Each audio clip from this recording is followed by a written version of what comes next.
சமத்துவம் பாடி எங்கள் கரைகளில் முட்டலாம். போர் விமானம் எம் தலைக்கு மேலனில் புகையும் எங்கள் துப்பாக்கி.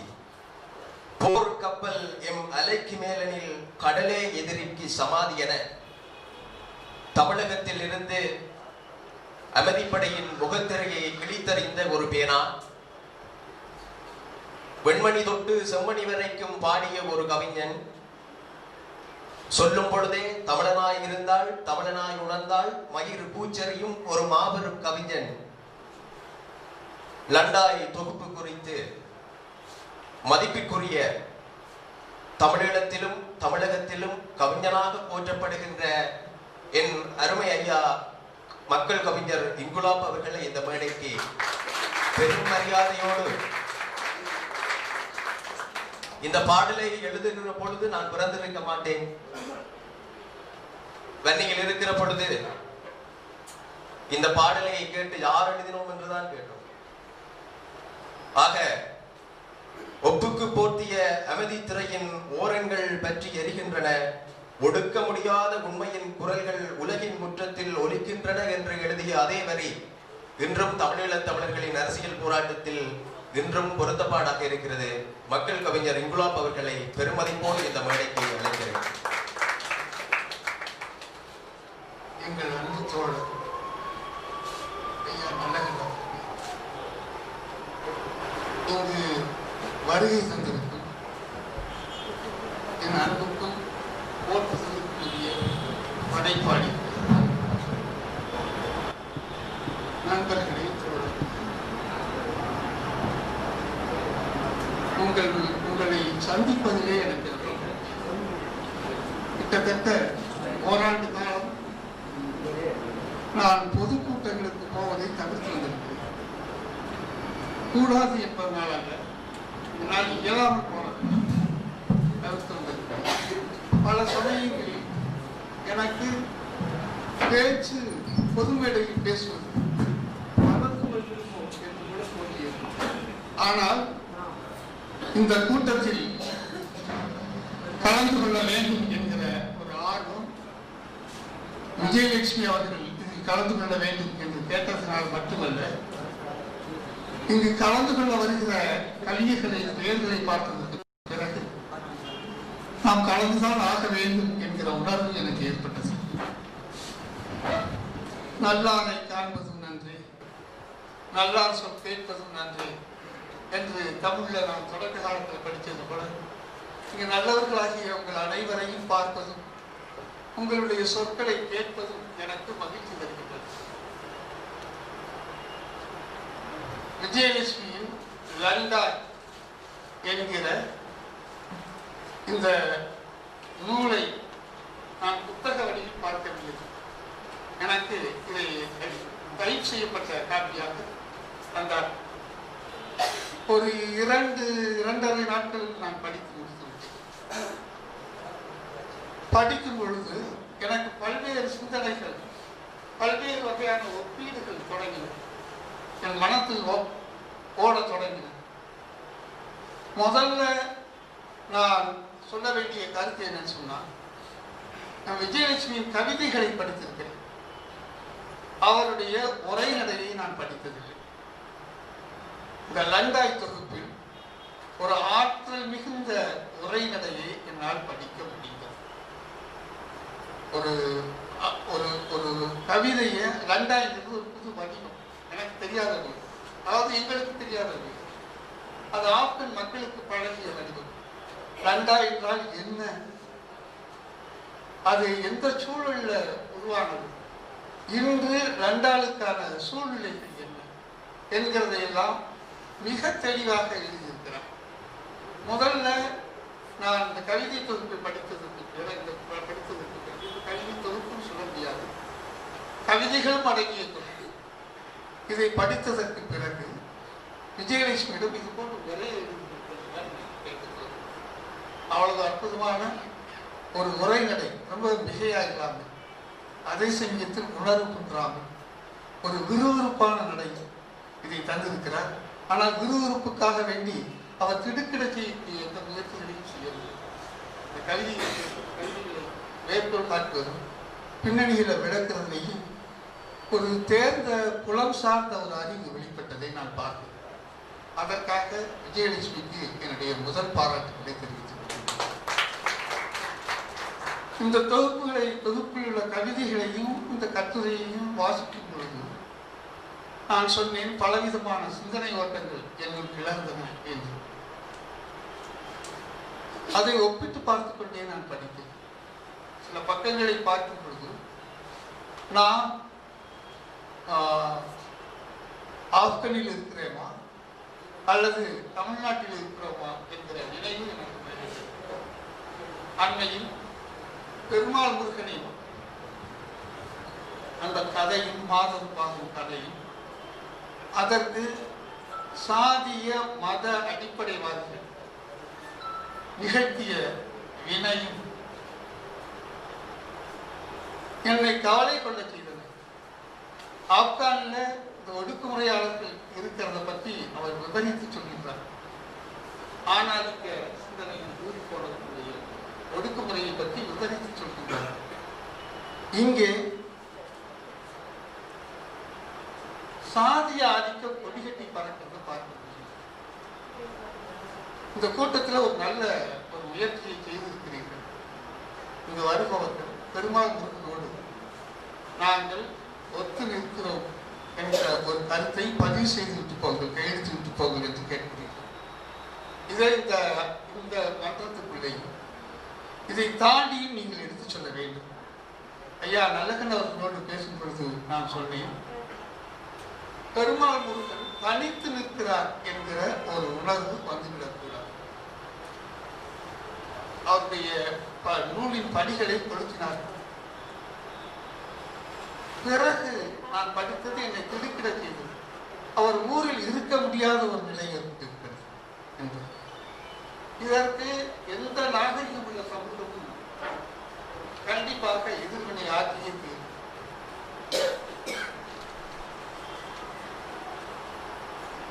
அவர்களுடைய திருச்செங்கோடு ஊரில் அவர்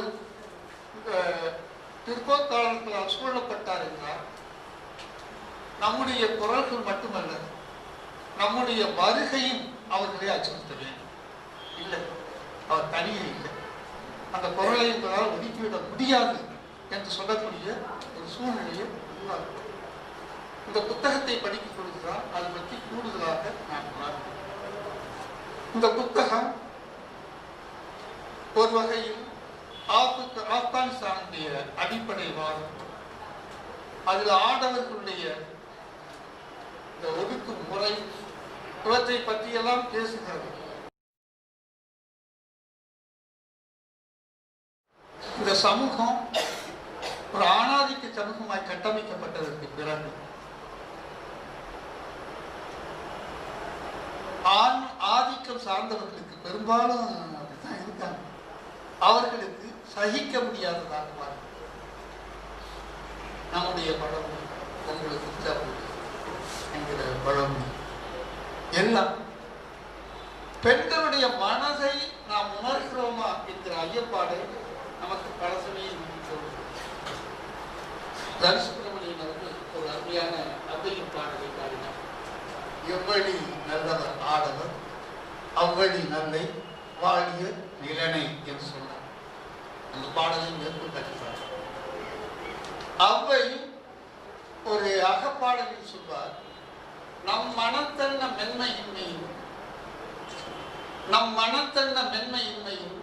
நம்முடைய உலகம் உள்ளார் கொண்டு, நம் மனம் போன்ற ஒரு மென்மைத்தன்மை இல்லாததனால் நம்முடைய உலகமாக்கி, அதாவது பெண்களின் உலகத்தை நினைப்பார்களா? அப்பவே அவைக்கு சந்தேகம் இருக்கு. ஆனா இங்கு சொல்கிறார், எவ்வளவு நல்லவர் ஆடவர், அவ்வளவு நல்லை வாழிய நிலை. ஏன் ஆடவனை முதன்மைப்படுத்த வேண்டும்? ஏனென்றால் உலகமே ஆடவர் உலகமாக மாறிவிட்டார். இது பெண்களுடைய உலகமாக ஒரு காலத்தில் தாய்மொழி சமூகத்தில் அது பெண்களுடைய உலகமாக இருந்திருக்கலாம். ஆனால் இப்பொழுது ஆதிக்கம் அது பெண்ணை அடிமை கொள்வதில் இருந்துதான் தொடங்குகிறது. அது அவை உணர்ந்திருக்கிறார். என்னுடைய அவை நாடகத்தில் அந்த இதை பற்றி வாதிக்கிறேன். ஏன் ஆடவனை சொல்கிறாய் என்று கேட்பார்கள். இது உன் உலகம் இல்லை, என் உலகம் இல்லை, இது ஆண்களின் உலகம். நீங்க ஒழுங்கா இருந்தப்பான்னு சொல்றதுக்கு தான் இந்த பாடலை பாடுகிறாங்க. எங்கெல்லாமே நன்மை சொல்றாங்க. இப்படி பெண்ணுடைய குரலானது இது அவை வெளிப்படையாக பேசினார் என்றெல்லாம் சொல்ல முடியாது. ஆனால் ஒழித்துக் கொண்டிருக்கிறது. அதை கொஞ்சம் உற்று கேட்கணும். ரொம்ப ரகசியமாக பேசுகிறார். அவர்களுடைய ரகசியம் ஒரு 2000 ஆண்டுகளுக்கு மேலாக கேட்கறதுக்கு ஒரு காது வேணும். அந்த காது புறத்தில் இருக்கிற காதல், அது மனசுல இருக்கிற காது.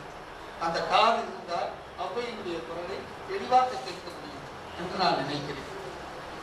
இது லண்டாயிலேயும் இந்த பெண்கள் வெளிப்படையாக பேச முடியாதவர்களாக இருக்கிறார்கள்.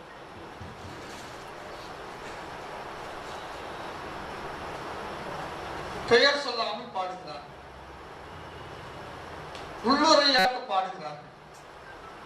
ஆனால் அவர்களுடைய நோக்கம் என்பது விடுதலையை நாடி செல்வதுதான். மார்க்கங்கள் வந்தன.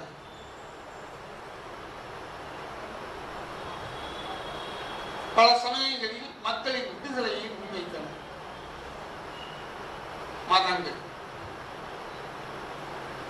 ஆனால் ஒரு வகையில் அது எல்லா மக்களுக்கும் அந்த மதங்கள் நன்மை செய்ததாக தெரியவில்லை. ஒரு அடிப்படையான ஒரு கண்ணோட்டமே எந்த மதமும் எல்லா காலத்துக்கும் பொருந்தக்கூடியது. அது எல்லா தத்துவத்துக்கும் நான் இந்த கருதுகோளை வைக்கின்றேன்.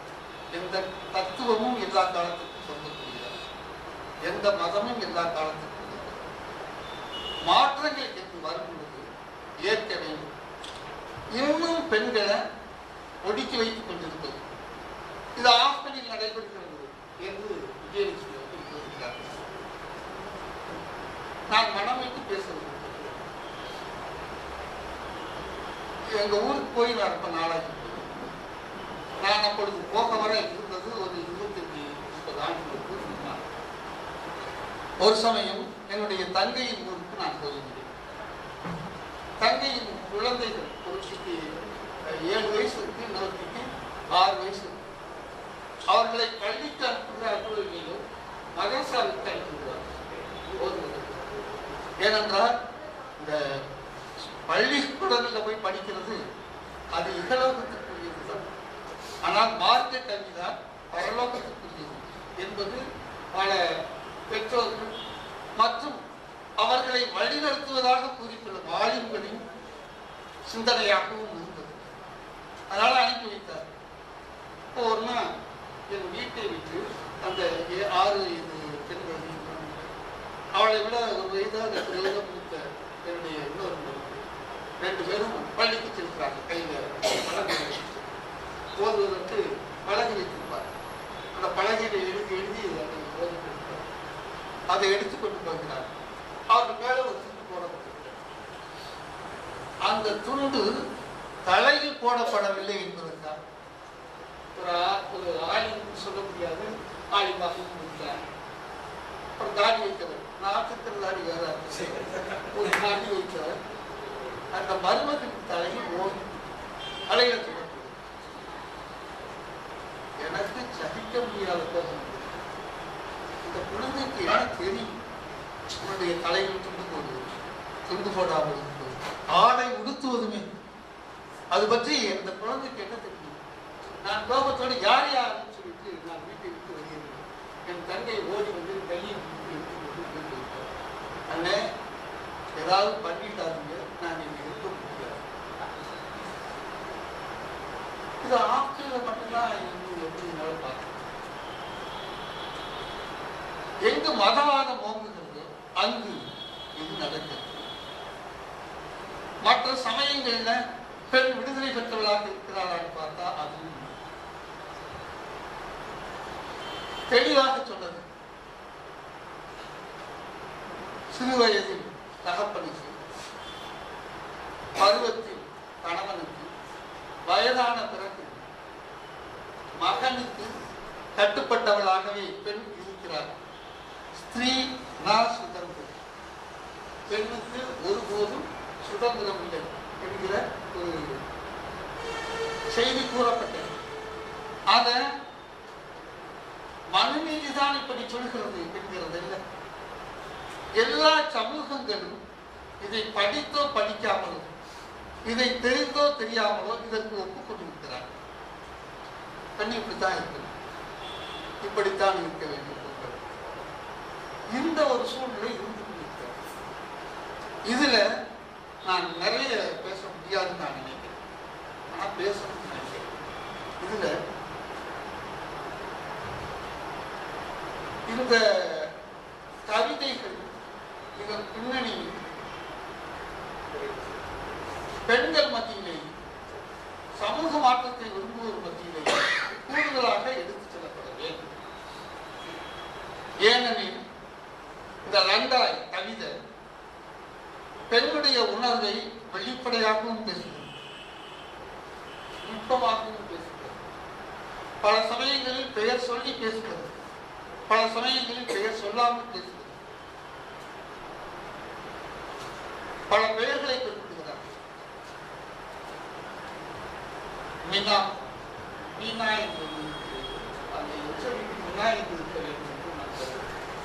மீனா, சர்மிளா போன்ற பெண்கள் எல்லாம் எழுதினார்கள் என்கிற குற்றத்துக்காக வேண்டி ஒடுக்கப்பட்டார்கள் என்கிற செய்தியை அவர் சொல்கிறார். அப்போ ஒடுக்குமுறை எங்கிருக்கிறது அங்கு எதிர்ப்பு இருந்தே தீரும். தமிழ் சமூகத்தின் எதிர்ப்புகள் கால வெளியில் எவ்வளவு ஆழமாக பதிவு செய்யப்பட்டிருக்கின்றன என்பது பற்றி எனக்கு தெரியும். அதிலும் ஏதேறிய இலக்கியங்கள்ல அந்த பதிவுகள் ரொம்ப அரிதாக இருக்கின்றன அல்லது இல்லை. ஆனால் மக்களுடைய வாய்மொழி இலக்கியங்கள் அது கூடுதலாக ஒழிக்கிறது. கணவனை பார்த்து, நம்ம மேட்டிங்கை பேசும் கணவனை பார்த்து அந்த பெண் சொல்கிறார், ஒரு கிராமத்துக்கு ஆத்மின சொத்துக்கு உண்ணாமல் பேசினா இதாடா மாவா தாய். இதை ஏழேச இலக்கியத்தில் என்னால் பார்க்க முடியல, கண்ணகி தப்பா இருக்க முடியல, மாதவிடம் கூட என்னால் பார்க்க முடியல. அப்ப எதிர்ப்பு குரல் என்பது இருந்தது, அது பதிவு செய்யப்படவில்லை. நாட்டுப்புற பாடல்களில் கசிந்து கொண்டுதான் இருக்கின்றன. அந்த லண்டாய படிக்கும்போது எனக்கு நம்முடைய நாட்டுப்புற பாடல் வருகிறதான் நினைவு. அவ்வையும் வெள்ளி நீதியாரும் அந்த காலத்து பெண் கவிஞர்கள் இத பதிவு செய்தார்களா? நக்கண்ணை என்ற ஒரு பெண், அவள் ஒருதலை காதல் கொடுக்கிறார். ஆனால் அந்த காதல் நிறைவேற்றாங்கிற செய்தி தெரியல.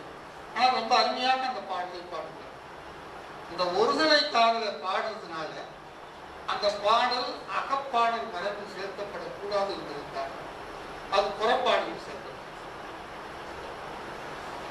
தொகுப்பு மனம் எவ்வாறு இயங்குகிறது என்கிறது நாம் பார்க்கிறோம். அதே நக்கல் ஒரு அகப்பாட்டில் இன்னொரு அருமையான செய்தியை சொல்கிறார். ஒரு நெய்தல் திணை பாடும், நான் இங்கு இருக்கிறேன், எனக்கு இந்த நெய்தல் மீத மக்களின் வாழ்க்கை என்னை ஈர்க்கின்றன என்கிற கருத்துப்பட என்னால் தர முடியாத ஒரு வாழ்க்கை அங்கே இயங்குவதை பார்க்க முடிகிறது என்கிற கருத்தை சொல்கிறார்கள். இந்த பாடலை நான் இப்பதான் நினைத்து வருவார், அதை நான் உங்களிடம் கொண்டு வந்து சேர்க்க முடியவில்லை. ரொம்ப ஊடகமாகவும் ஊடுதலையாகவும் தான் இந்த கருத்துக்கள் வருகின்றன. லண்டாய் பாடல் அதை சொல்லும் பொழுது அது ஒரு அரசியல் பாடல் என்று சொன்னார். அது ஒரு சமூகத்தின் குரலாகவும் முடிக்கிறது. அதை விஜயலட்சுமி அவர்கள் குறிப்பிடுகிறார். சமூகத்தின் குரலாகவும் படிக்கிறது. அந்த பாட்டுல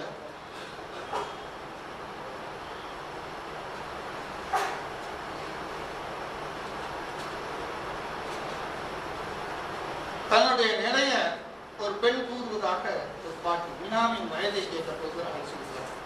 வினாங்கிற பெண்ணுடைய வயதை கேட்கும்போது வினா சொல்கிறார், நான் பாலைவனத்தின் குளிர் மலரை போன்றேன், தூக்கும் போதே தூக்கும் முன்பே இறந்து விடுகிறேன். பாலைவன மனச்சூரை காற்று நான் வளரும் முன்பே என் இதழ்களை விசித்து விடுகிறேன். இது எதை சொல்வது? அவருடைய வெளிப்பட முடியாத ஒரு நிலையா, அல்லது அவருடைய சொற்களின் வெளிப்பாட்டுக்கு இருக்கக்கூடிய ஒரு தடையா, அவருடைய உள்மனத்தில் நான் ஒன்றும் பேசாம இருந்தேன், நான் வளர்வதற்கு முன்பே என் இதழ்கள் உதிர்ந்து விடுகின்றன என்கிறது எத்தகைய ஒரு கொடுமையான அடக்குமுறை இருக்குங்கிறத நமக்கு தெளிவாக காட்டுகிறது. அந்த பெண்கள் போராடியவர்களும் கூட இந்த காலத்துக்கு முந்தைய ஒரு பாடலின் வரியை அடைத்து பிடித்து காட்டுகிறார். முகத்திரையை கொடியாக உயர்த்தி என்கிறார். போர்க்களத்தில் அவருக்கு குரல் கேட்டது. ஒருவேளை ஆப்கானிஸ்தானத்தில் சோவியத்துகளை எதிர்த்து அங்குள்ள மக்கள் பாடும் பொழுது இந்த குரல் தெளிவாக கேட்டிருக்கலாம். சோவியத்துகள் போனதற்கு பிறகு அமெரிக்காவை எதிர்த்து அந்த மக்கள் பாடும் பொழுது இந்த குரல் எப்படி கேட்டது என்று வர சொல்ல முடியும். வெளிப்படுவதற்கு கூட ஒரு சூழல், ஒரு அரசியல் இருக்கிறது.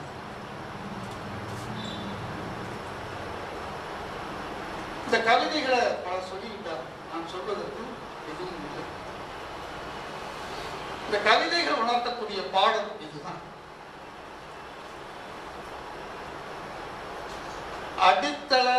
அடிப்படைவாதிகளின் ஆதிக்கத்துக்கு படைக்கும் மனம் ஒதுங்கி போவது கிடையாது. அது உள்ளூர பரபரத்துக் கொண்டிருக்கிறது. அது நேரடியாக பேசாவிட்டால் ரகசியமாக இருக்கிறது. செல்போன்ல பேசும் ரகசிய கூட்டங்கள் கூடுகிறார்கள். அதில் அவர்கள் கவிதைகளை படிக்கிறார்கள். படித்ததனால் அவர்களுக்கு மரணம் வரும் என்று தெரிந்த போதும் கூட அந்த கருத்துக்களை அவர்கள் அளிக்கிறார்கள். நான் இந்த தொகுப்பு முழுவதும் ஒரு வகையில் ஒப்பிட்டுக் கொண்டே பார்க்க தோன்றியது. உள்ள சூழல், பெண் குரல், பெண் வெளிப்பாட்டுக்கான தருணங்கள், இவை நாம் ரொம்ப சுதந்திரமாக இருப்பது போல் தோன்றினாலும் கூட பல சமயங்களில் ஒடுக்குமுறைக்குத்தான் உட்பட்டு இருக்கின்றன என்பதைத்தான் எனக்கு காட்டுகிறது.